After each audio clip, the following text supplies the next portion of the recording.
Mr. Annamalai, I'll ask you rather bluntly, is there bad blood between you and the AIADMK leadership? There is no bad blood. I'm sure, as you have to understand, madam, and I am a very strong person in my own conviction and views.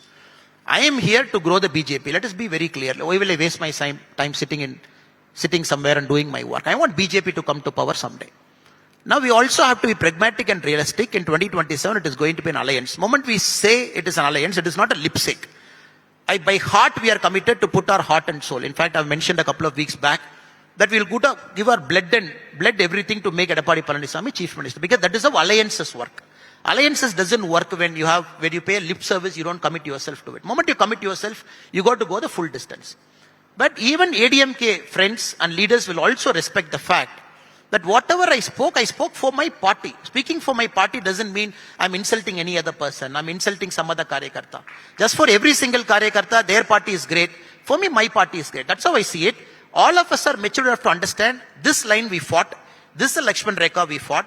2024 election we fought. Right now, we are on a different battlefield. That battlefield is different. This is different.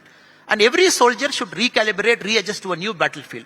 If I'm not doing it, and still singing the 2024 praise, I don't think ADMK cadres are going to forgive me, nor I am going to forgive anybody. So right now we are a team. 2026 is important to us. The whole aim is, because DMK is a very formidable party. If you look at DMK in 21, 24, if you look at that, they're always above 45-47% vote share. So they're still number one party for you? At this point of time, if you ask me, the election fever hasn't set in. The anti-incumbency factor is not felt in. And their alliances are very strong, very kind of coherent. So probably in November, December, January is the time our alliance will start taking a lead, because the anti-incumbency factor has to start kicking in. Right now, we are just laying down all the groundwork. The opposition leader is touring the state. As we speak now, he's touring Coimbatore, he's touring across the state. We are also getting our party in shape by the booth committees. So we are also getting everything in order. By December, January, probably that is the time to comment that we have overtaken the DMK alliance. Do you regret the comments that you had made on corruption, on J Jayalalithaa? Madam, we have to understand, I never mentioned the word called J Jayalalithaa anywhere. And if you look at my interviews, people can attribute, people can read between lines. So I am not here to defend, I never said it, I said it. We have to understand, when I speak something, I'm speaking for my party, I'm speaking in the context of corruption. I'm magnanimous enough and matured enough not to name a leader. I think in a political space, all of us should have that freedom to navigate certain things in our own domain, at the same time not hurting the sentiments of a leader. If you have taken the name of a certain leader, then you are fully right within your ambit to question me. When I'm talking about something in a context, what has happened, without naming a leader, by giving due respect to sensitivities of the public, sensitivities of the cadres, I think people have to respect it. When somebody says you shouldn't even speak about corruption, shouldn't even speak anything, then I don't think there's no point doing politics. If somebody says you have mentioned that name, you have mentioned this name, yes, I stand guilty as charged.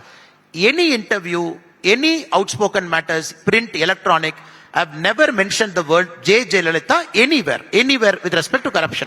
So that people have to acknowledge. At the same time, in the context of corruption, when I talk about corruption prevalent in the state, this has happened, that has happened, people attributing things here and there, I'm very sorry, madam. Because what happens is, I can't keep defending everything. People should have the maturity to understand, okay, he came here, but he had the maturity and the foresight and the wisdom to stop here and go back.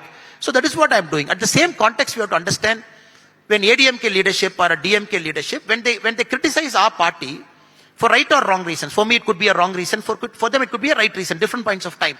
So we also have to understand, yes, they have come close, but with dignity they have commented. There is a Lakshman Rekha, they have stopped. That's how ADMK sees me. That's how I see the ADMK. So you would repeat that statement then? Madam, there is no point in repeating. I continue to say Tamil Nadu is a state that is highest in the country in terms of functional corruption.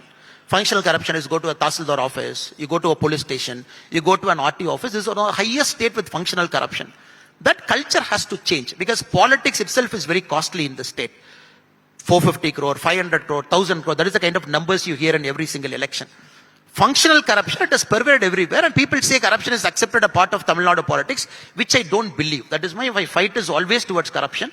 I believe there comes a time when corruption will be a main pole plank. Maybe not now, maybe not in the future, but there comes a time, and we should all have the wisdom and maturity to wait for that time. Mr. Annamalai, for the last many months, you were projected as the poster boy of Tamil Nadu BJP. You were the president of the Tamil Nadu BJP as well. What happened? Why did that change? Why did your leadership role change? Did you see it as a demotion? Madam, we have to understand when the party, our senior leadership decide to go for an alliance, and I should also think as a Karyakarta what is good for the party. And moment the decision is made that this is how it is going to be, this is how the alliance is going to be, yes, I don't want any friction or rubbing to happen. I might see somebody, they might see somebody, words were spoken against me, I have spoken words. And I felt as a Karyakarta also, this is the right time that a new president should step in, the party should bring a new person. So you choose probably the alliance should know. It's not about choosing, not choosing, madam. It is about when they ask my opinion, I give my opinion to say this is how it should be. Another day, party makes a decision, the leadership makes a decision. So moment you say the alliance is going to happen, just like 2024, the national leadership gave me the playground, the freedom to operate as Tamil Nadu president for the 2024 Lok Sabha. When the national leadership says this is how they want to do 2026, then I should give them that space. So right now it is a space that is given. New leader, Nainar Nagendrana, is a very capable person and very strong leader in his own way. And the whole hope the alliance should gel, cadres should move around, vote transfer should happen.